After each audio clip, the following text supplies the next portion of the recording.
Selamat siang pemirsa, Buletin TNI Angkatan Darat kembali hadir ke hadapan Anda, edisi 16 November 2015, bersama saya Serdakot Putriwira. Selama 30 menit ke depan, kami informasikan berita di segmen 1, dialog di segmen 2, dan feature serta serba-serbi di segmen 3. Pemirsa, saya awali berita di segmen 1. Panglima TNI, Jenderal TNI Gatot Nurmantio memimpin upacara kenaikan pangkat 15 perwira tinggi di Mabes TNI Cilangkap, Senin lalu. Berikut liputannya.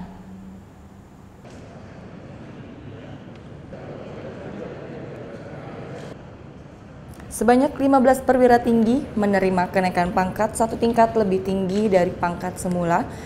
Kenaikan pangkat berdasarkan Surat Perintah Panglima TNI tanggal 9 November 2015. Panglima TNI memimpin langsung upacara kenaikan pangkat 15 perwira tinggi. Hadir dalam acara tersebut diantaranya Wakil Kepala Staf Angkatan Darat atau Wakasat, Letnan Jenderal TNI Muhammad Erwin Safitri. Ke-15 perwira tinggi yang naik pangkat terdiri 6 perwira tinggi dari TNI Angkatan Darat, 4 perwira tinggi TNI Angkatan Laut, dan 5 perwira tinggi TNI Angkatan Udara. Panglima TNI Jenderal TNI Gatot Nurmantio mengatakan, kenaikan pangkat pada hakikatnya merupakan wujud penghargaan negara dan TNI kepada para prajurit atas prestasi pengabdiannya kepada negara dan bangsa. Kenaikan pangkat harus dijadikan sumber motivasi sekaligus inspirasi untuk menetapkan kejuangan, idealisme, moralitas, militansi, dan etika profesi keprajuritan. Kepala Staf Angkatan Darat, Kasat Jenderal TNI Mulyono, menutup pendidikan reguler ke-53 Sekolah Staf dan Komando Angkatan Darat atau Seskoat di Bandung, Senin lalu. Berikut liputannya.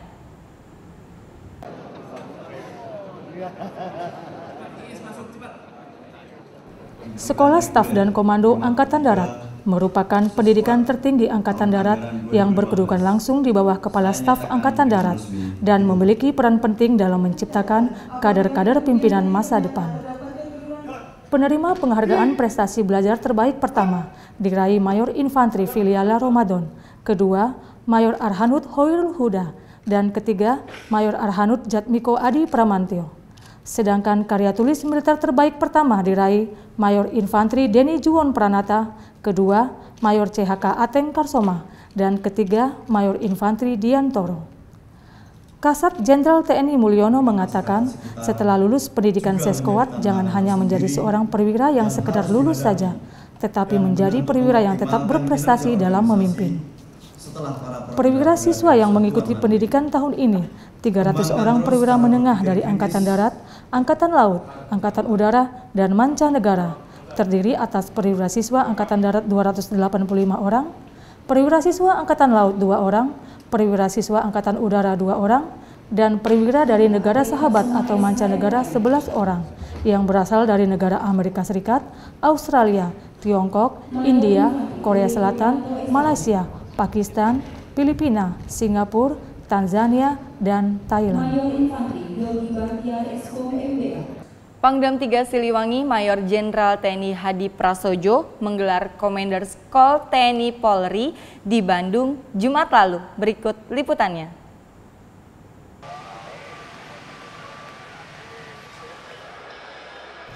Commanders Call ini dihadiri 1.000 prajurit TNI dan Polri sewilayah Garnisun Tetap 2 Bandung dan Polda Jawa Barat. Pangdam 3 Siliwangi, Mayor Jenderal TNI Hadi Prasojo mengatakan, kegiatan Commanders Call TNI dan Polri merupakan ajang untuk menjalin kebersamaan perwira TNI Polri demi membangun NKRI yang kuat.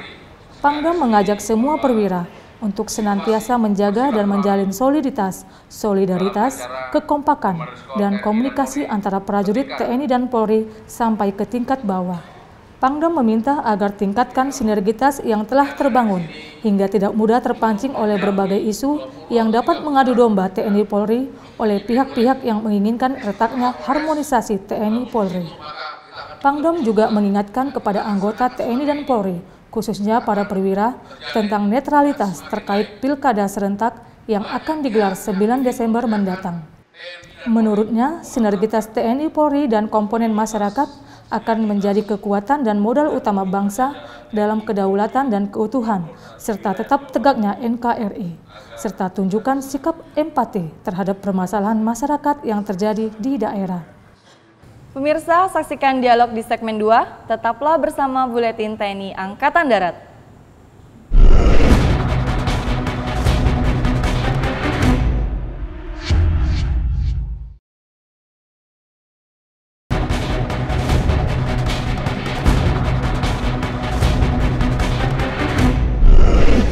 Pemirsa, akhirnya tim petembak Kopassus keluar sebagai juara umum dalam lomba tembak Piala Kasat tahun 2015 yang digelar di Markas Divisi Infanteri 1 Kostrad, Cilodong, Jawa Barat. Prajurit Baret Merah ini berhasil membawa pulang 7 medali emas, 1 perak dan 4 medali perunggu. Untuk mengetahui sepak terjang para petembak dari prajurit-prajurit pasukan khusus Angkatan Darat ini, telah hadir bersama kita sang juara lomba tembak Piala Kasat tahun 2015. Dan inilah mereka. Selamat siang. Selamat siang, Mbak. Selamat atas prestasi cemerlang yang diraih tim petembak Kopassus yang berhasil memenangi kejuaraan lomba tembak Piala Kasat tahun 2015 ini. Kepada Bapak Mayor Infanteri Raden Yuga, apa yang bisa diceritakan tentang tim tembak Kopassus ini, Pak? Terima kasih, Mbak, atas waktu yang diberikan. Sebelumnya saya menyampaikan permohonan maaf dari Komandan Latihan Kasatkap tahun 2015, Letnan Kolonel Infanteri Aulia, karena beliau berhalangan harus mengikuti lomba ton tangkas tingkat Kopassus. Kemudian saya sendiri sebetulnya sebagai atlet menembak dari perwira eksekutif yang dilaksanakan kemarin, yang diikuti oleh seluruh perwira Angkatan Darat, terdiri dari 80 orang. Kemudian berkaitan dengan pertanyaan yang Mbak sampaikan, bahwa setelah menerima perintah dari Angkatan Darat untuk melaksanakan lomba Kasatkap, maka kami menyiapkan personil-personil dari seluruh grup yang ada di satuan Kopassus, baik itu dari grup 1, grup 2, grup 3, 181 maupun Pusdik. Kemudian mereka dikumpulkan di grup 1 Serang untuk melaksanakan TC kurang lebih selama 2 bulan, mulai tanggal 11 September sampai tanggal 26 Oktober. Mereka kita latih dengan keras karena durasi waktu yang cukup singkat, hanya 2 bulan kurang, sehingga kita tanamkan kepada para petembak bahwa waktu kita terbatas, sehingga harus ada kesadaran dari mereka untuk berlatih keras dan mengorbankan waktu libur untuk latihan, sehingga mendapat prestasi yang gemilang di akhir perlombaan. Demikian, Mbak. Ya. Dan tentunya dalam seleksi tersebut, apakah ada petembak yang pernah mengikuti kejuaraan sebelumnya? Ada aturan dari Angkatan Darat bahwa petembak-petembak yang sudah mengikuti Kasatkap, kemudian di atasnya seperti Panglima TNI, kemudian ASAM, BISAM maupun ARM tidak boleh, karena dengan tujuan untuk mencari bakat-bakat baru untuk menjadi petembak generasi selanjutnya. Ya, dan tentunya harus selalu beregenerasi ya, betul, Pak. Betul, Mbak. Dan bagaimana dinamika perlombaan menembak di Piala Kasat tahun 2015 saat itu, Pak? Sangat menegangkan, Mbak, kalau ada di lapangan saat itu, karena perolehan medalinya hanya beda-beda tipis, dan kami pun sadar bahwa kemampuan menembak yang ada di seluruh jajaran Angkatan Darat hampir merata semua. Kami pun menang mungkin karena latihan kami yang lebih keras, kemudian disiplin kami yang lakukan terhadap pertandingan ini, kemudian arahan dan bimbingan dari pelatih, kemudian yang selalu kami ingat petunjuk dan arahan dari Komandan Jenderal Komando Pasukan Khusus, Bapak Mayor Jenderal TNI Herindra, kemudian yang paling kami rasakan doa dari seluruh prajurit Kopassus selama bertanding, mereka dengan ikhlas berdoa sesuai dengan agama dan kepercayaannya masing-masing. Demikian, Mbak. Iya, Mbak. Dan untuk Sersan 2 Murodi sendiri, apa prestasi Bapak dalam kejuaraan menembak ini? Dan bagaimana Bapak bisa mendapatkan prestasi tersebut? Terima kasih waktunya, Mbak. Saya di sini sebagai perwakilan dari tim senapan. Nah, tim senapan itu ada 5 orang petembak.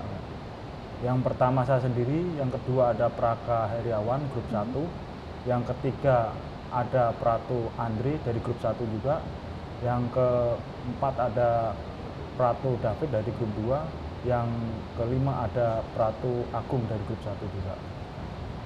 Dalam perolehan lomba tembak Kasatkap 2015 ini, saya tim senapan memperoleh 1 medali emas tim match 1 pertahanan, yang kedua saya memperoleh medali emas tim match 3 serbuan, yang ketiga saya mendapatkan medali emas match 10 serangan atau disebut juga session match, yang keempat saya mendapatkan medali perak match 5 rintangan, yang kelima saya mendapatkan medali perunggu match 10 barikade, yang keenam saya mendapatkan perunggu match 2 prasaran bergerak. Yeah. Untuk mendapatkan prestasi ini, tidak lupa kami ucapkan terima kasih kepada seluruh prajurit Kopassus. Dengan doanya kami alhamdulillah dapat meraih prestasi yang sekarang ini, Mbak. Juga kami berlatih dengan keras seperti sama Mayor Yoga tadi. Kami harus berlatih dan harus meninggalkan keluarga juga, dan tidak kenal waktu, Mbak. Maksudnya hari libur pun kita harus berlatih. Dan juga kami mendengarkan semua dari arahan dari pelatih kami dan juga dari para pimpinan kami. Terima kasih. Ya, dan tentunya harus ada kerjasama antara tim ya. Harus ada kerjasama tim, harus kompak, karena harus yang kompak. Dinilai sekarang ini harus beregu itu harus mendapatkan, kalau hanya perorangan itu nggak mempengaruhi juara umum. Terima kasih. Iya. Dan untuk Sersan 2 Alifiah sendiri sebagai petembak putri atau tim kuat di tembak Kopassus ini, bagaimana ceritanya bisa terpilih dalam tim ini, kemudian apa prestasi yang sudah diraih? Di Kopassus awalnya dikirim 6 orang kuat untuk mengikuti seleksi di grup 1 Serang. Ada 2 tahapan seleksi, dari 6 itu menjadi tersisa jadi 4 kuat. Setelah itu dari 4 diseleksi jadi 3 tim inti yang terdiri dari Sertu Kuat Christine dan Serda Kuat Herawati. Termasuk Sersan 2 Alifiah sendiri ya? Setelah itu dari tahap seleksi itu baru dimulai dengan tahap pemantapan. Di situ mulai latihannya mulai setiap hari, nggak ada libur, hari Minggu tetap latihan. Baru dari latihan itulah baru kami bisa memperoleh medali emas di pistol putri bergu stake 1 match 7. Setelah itu medali perak di match 12 dan medali perunggu di match 7 stake 3 dan medali perunggu lagi di match 7 stake 2. Dan tentunya semua itu yang diraih tidak lepas dengan kerjasama antara timnya. Ya, terima kasih. Dan kembali untuk Mayor Yoga, bagaimana pembinaan yang dilakukan terhadap para petembak di tim tembak ini sehingga fisik, mental, dan kemampuan mereka selalu berada dalam kondisi prima dan akhirnya membuahkan hasil dengan prestasi sebagai juara umum? Pembinaan menembak para petembak dengan pembinaan anggota di batalion itu agak berbeda. Kalau di dunia menembak kita mengenal sistem tarik ulur, di mana kita menerapkan sistem persuasif. Tetapi dalam hal aturan, dalam hal taktik menembak kita harus keras, dan petembak pun menyadari bahwa kita kalau menerapkan dalam hal taktik kita cukup keras, tetapi dalam hal-hal lain perizinan kita membuat kemudahan. Ini diharapkan dengan tidak ada bebannya buat petembak tersebut, mereka akan lepas mainnya. Karena kalau mereka dikasih beban, dikasih target, biasanya saya bawa kontingen itu, mereka akan menjadi beban sendiri. Dan itu yang paling berat, karena menembak itu sebetulnya adalah melawan diri sendiri, Mbak. Bagaimana penguasaan diri pada saat tampil untuk mencapai nilai yang tertinggi. Sehingga apabila kita dikasihkan kedewasaan, kamu tidak usah mencari juara, tetapi kamu tunjukkan yang terbaik. Dan saya percaya akan kemampuanmu dengan doa kita bersama bahwa kamu akan menampilkan yang terbaik. Dan alhamdulillah kemarin kita buktikan kita dapat 7 medali emas, kemudian 1 perak dan 4 perunggu. Demikian, Mbak. Iya. Selanjutnya apa yang akan dilaksanakan terhadap para jago tembak Kopassus ini, sekaligus bagaimana pengkaderan petembak-petembak Kopassus yang lain? Menembak adalah basic skill individu yang harus dimiliki oleh prajurit Kopassus, Mbak. Seperti penekanan dari Komandan Jenderal bahwa menembak adalah harus dimiliki oleh seluruh prajurit yang ada di Kopassus. Mereka akan kembali ke satuan masing-masing. Setelah kembali ke satuan masing-masing, ada program dari satuan atas yang akan diterapkan oleh mereka. mereka kembali ke satuan masing-masing, harus mempertahankan kemampuannya sudah dimiliki dan meningkatkan. Karena mereka akan ketemu lagi dengan petembak-petembak yang lainnya, Mbak. Karena di kami petemaknya cukup merata. Sehingga walaupun mereka baru menang lomba Kasat Cup, mereka harus diuji lagi kalau mengikuti turnamen. Biasanya ada lagi turnamen yang diadakan oleh seperti klub Perbakin.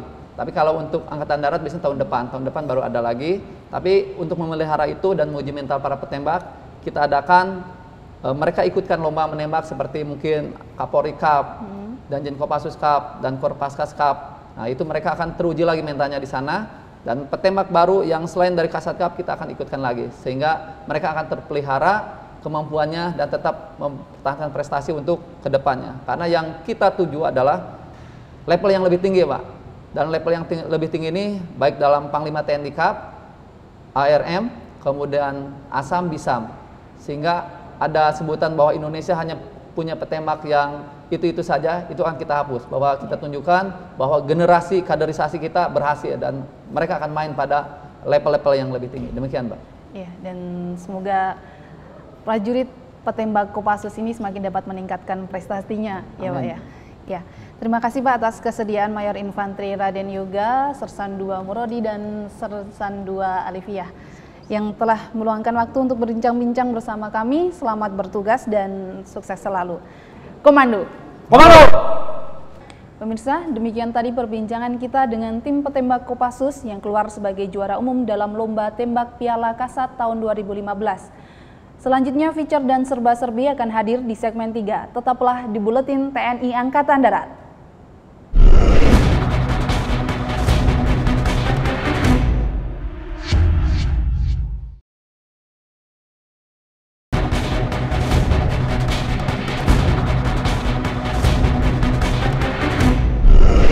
Pemirsa, di segmen 3 ini kami hadirkan feature profil Satuan Batalion Artileri Medan 16 105 Tarik Kodam 12 Tanjung Pura. Dan serba-serbi, peringatan Hari Pahlawan 10 November 2015 di Markas Besar Angkatan Darat. Berikut feature profil Satuan Batalion Artileri Medan 16 105 Tarik Kodam 12 Tanjung Pura.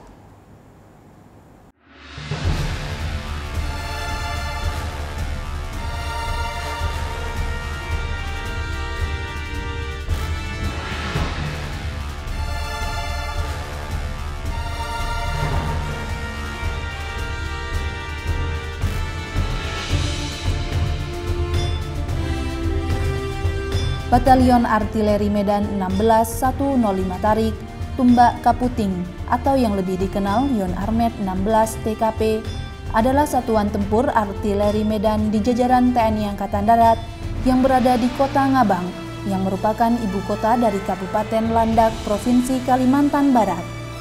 Secara geografis, markas batalion berdekatan langsung dengan perbatasan antara negara Indonesia dan Malaysia.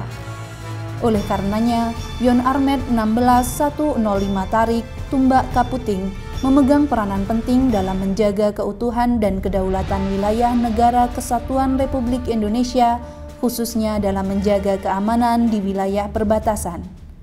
Yon Armet 16 105 Tarik, Tumbak Kaputing yang diresmikan pada tanggal 24 November 1997 ini dipimpin oleh seorang komandan batalion berpangkat Letnan Kolonel Korps Artileri Medan yang dibantu seorang wakil komandan dan 4 perwira staf, serta 3 baterai tempur dan 1 baterai markas sebagai unsur pelaksana dan unsur pelayanan.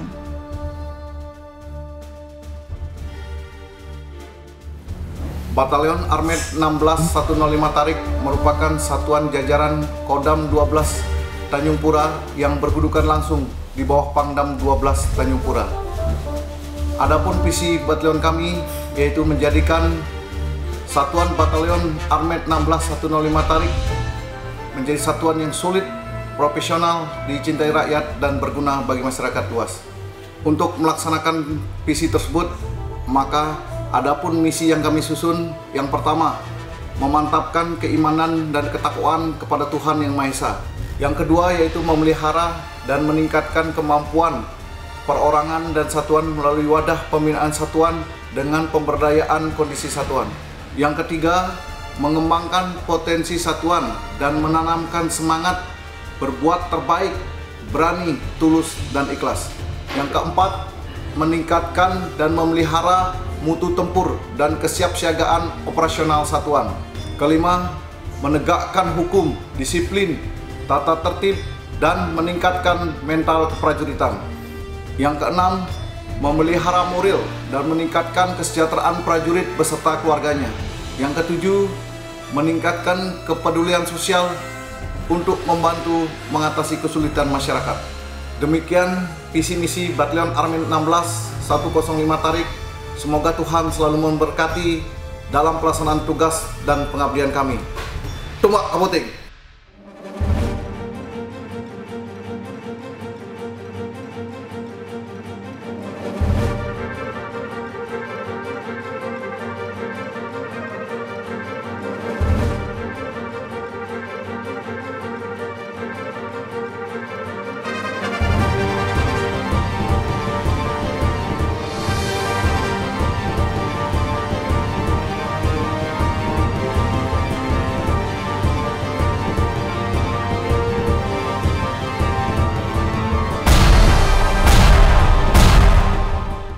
Peringatan Hari Pahlawan 10 November 2015 berlangsung di Markas Besar Angkatan Darat, Jakarta, Selasa lalu. Berikut liputannya.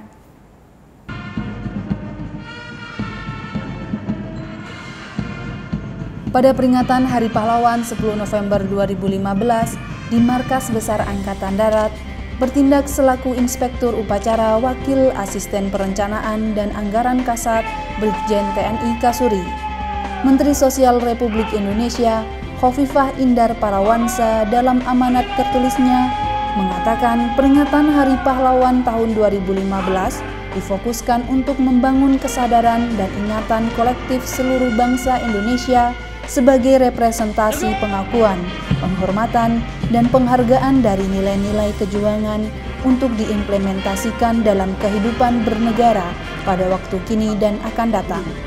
Peringatan Hari Pahlawan kali ini dengan tema Semangat Kepahlawanan adalah Jiwa Ragaku, yang bermakna untuk menginternalisasi jiwa semua anak bangsa agar nilai kepahlawanan terpatri dan merasuk ke dalam sanubari yang paling dalam untuk meneladani sifat-sifat kepahlawanan, yaitu rela berkorban, tanpa pamrih, bekerja keras, jujur, berani demi kebenaran, serta patriotik. Momentum peringatan Hari Pahlawan ini jadikan satu langkah baru untuk membangun keyakinan dan optimisme sebagai warga bangsa untuk dijadikan landasan revolusi karakter bangsa Indonesia menjadi negara maju dan bermartabat.